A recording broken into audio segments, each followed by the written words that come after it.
Hello दोस्तों, आपका स्वागत है। मैं हूं फार्मासिस्ट बालू चौहान। आज हम एक नया टॉपिक लेके आए हैं। उस टॉपिक का नाम है कि एक जो ड्रग इन्वेंशन होता है तो वो इन्वेंशन होने के बाद मार्केट में आने तक कितने साल लगते हैं, या उसकी जो जर्नी है ये कितने साल तक जर्नी होके ये मार्केट में आता है।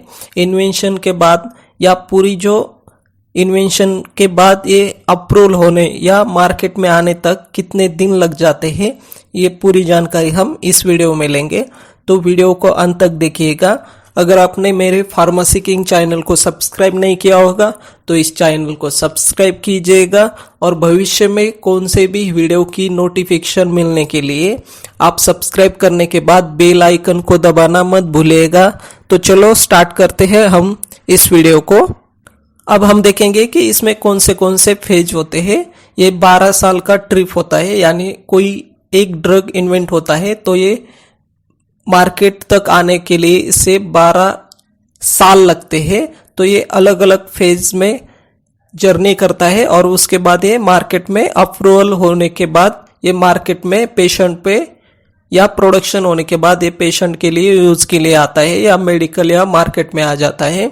तो ये जो पूरी जर्नी है ये 12 साल की जर्नी है, और इसमें अलग अलग जो फेजेस है अप्रूवल होने तक या मार्केट तक आने के लिए। तो ये फेजेस होती है। पहली फेज होती है डिस्कवरी एंड डेवलपमेंट, और दूसरी जो फेज होती है वो है प्री क्लिनिकल रिसर्च। उसके बाद तीसरी फेज होती है क्लिनिकल रिसर्च। क्लिनिकल रिसर्च के बाद जो फेज 4 होती है ये FDA रिव्यू करता है, यानी FDA उसको चेक करता है, पूरा डेटा एनालिसिस करता है। ये फेज 4 होती है। और फेज 5 यानी FDA अप्रूवल करने के बाद post marketing and safety study and monitoring का आ जाता है। तो ये पूरी जानकारी हम इसमें लेने वाले हैं 1 by 1। तो चलो देखते रहिए, पूरी जानकारी लेंगे। अब हम देखेंगे फेज 1। फेज 1 में डिस्कवरी एंड डेवलपमेंट होता है। इसमें 5000 अलग अलग मॉलिक्यूल जो है ढूंढे जाते हैं, और उन 5000 मॉलिक्यूल से जो सेफ्टी और कम साइड इफेक्ट वाले मॉलिक्यूल 5 सिलेक्ट किए जाते हैं, और वो जो 5 मॉलिक्यूल है ये प्री क्लिनिकल रिसर्च के लिए यानी फेज 2 में भेजा जाते हैं। और इन 5 में से जो मार्केट में एक ही मॉलिक्यूल प्रोडक्शन के लिए सिलेक्ट किया जाता है, और उसे FDA की द्वारा अप्रूवल मिलता है। अब हम देखेंगे कि प्री क्लिनिकल स्टडी क्या होता है। प्री क्लिनिकल स्टडी जो है ये 3.5 साल के लिए किया जाता है। ये जो भी ड्रग इन्वेंट किया गया है, जिस भी फार्मास्यूटिकल ने इसे इन्वेंट किया गया है, उस फार्मास्यूटिकल कंपनी ये जो ड्रग होता है ये एनिमल पे लैबोरेटरी में इसका इस्तेमाल करके देखती है। इसका जो सेफ्टी डेटा होता है ये कलेक्ट करती है। उसके बाद ये कंपनी जो है IND और FDI को ये पूरा एप्लीकेशन करती है कि अप्रूवल के लिए।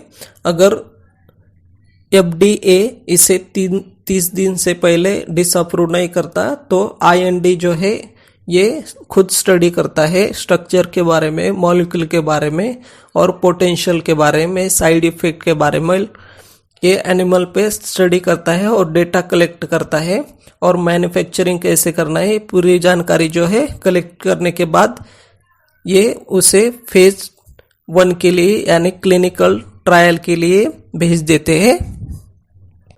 प्री क्लिनिकल स्टडी के बाद जब FDA के द्वारा डिसअप्रूव न होने के बाद जब ये डेटा जो होता है ये डेटा कलेक्ट करने के बाद वो फार्मास्यूटिकल कंपनी या जो भी ड्रग इन्वेंशन कर रहा है वो फेज 1 क्लिनिकल ट्रायल के लिए इसे अप्रूवल मिल जाता है FDA के द्वारा। उसके बाद जो ड्रग होता है इन्वेंट किया गया, वह ड्रग जो है ये फेज 1 ट्रायल क्लिनिकल ट्रायल में जाता है। वह जो ड्रग होता है वह हेल्दी वॉलेंटियर्स पे अप्लाई किया जाता है। 20 या 80 हेल्दी वॉलेंटियर जो होते हैं उन पे सेफ्टी जो है वो स्टडी किया जाता है, और उसका डेटा जो कलेक्ट करते हैं, और उसके डोसेस के बारे में, या ड्रग कैसे एब्सॉर्ब होता है, मेटाबोलाइज कैसे होता है, एक्शन और एक्सक्रीशन, ये ड्रग की पूरी स्टडी 1 साल तक फेज 1 क्लिनिकल ट्रायल में किया जाता है। उसके बाद वो फेज 2 के लिए अप्रूवल होता है और वो फेज 2 में जाता है। अब हम देखेंगे कि जो फेज 1 जो स्टडी होता है वो फेज 1 अप्रूवल होने के बाद फेज 2 के लिए जो क्लिनिकल ट्रायल फेज 2 होता है, इसमें पेशेंट जो होते हैं यानी पेशेंट डिसीज वाले, जिस भी डिसीज पे ये ड्रग इन्वेंट किया गया है उस डिसीज पेशेंट पर ये अप्लाई किया जाता है। इस फेज में जो है जिस भी डिसीज पर ये ड्रग काम करता है तो उस पेशेंट पर 100 या 300 यानी 100 और 300 पेशेंट पर ये इस्तेमाल करके देखते हैं और इसका जो सेफ्टी डेटा होता है वो कलेक्ट किया जाता है और कितना इफेक्टिव और कम से कम साइड इफेक्ट वाला जो ड्रग होता है इसमें चूज किया जाता है।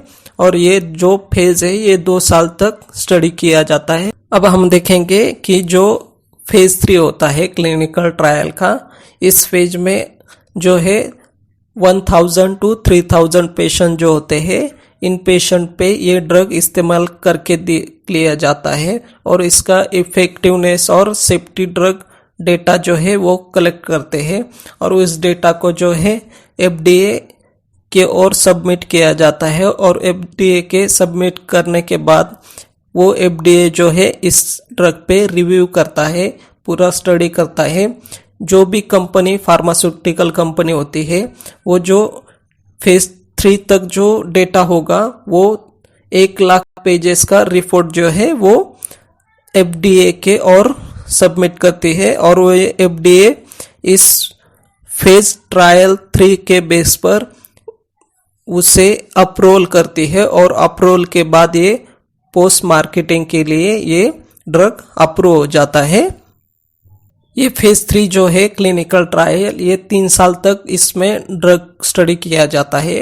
ये जो है बाद में ट्रायल 3 के बाद इसमें NDA और FDA जो है ये रिव्यू किया जाता है। इनके ओर से फिर से स्टडी करने के बाद 2.5 साल के बाद इसे अप्रूवल मिलता है और अप्रूवल मिलने के बाद जो भी कंपनी ने इस ड्रग को इन्वेंट किया है या इसको पेटेंट मिलता है और इसे पेटेंट के द्वारा ये मार्केट में आता है और इसका प्रोडक्शन और पोस्ट मार्केटिंग के लिए स्टडी किया जाता है बाद में। अब अगला जो फेज आता है वो 4 यानी 4, इसमें पोस्ट मार्केटिंग स्टडी किया जाता है यानी FDA के बाद अप्रूवल होने के बाद ये मार्केट में आता है और मार्केट में ये जो जब ड्रग सेल होता है तो अलग अलग पेशेंट पे यूज होने के बाद इसके सिम्टम स्टडी किए जाते हैं। इसे पोस्ट मार्केटिंग स्टडी कहा जाता है। ये जो पूरा जर्नी है ये 12 साल का जर्नी होता है इन्वेंशन टू मार्केट की ओर। ये पूरे 12 साल का जर्नी है। अगर आपको ये वीडियो अच्छा लगा हो तो इस वीडियो को लाइक कीजिएगा, शेयर कीजिएगा और कमेंट भी कीजिएगा और thank you for watching this video.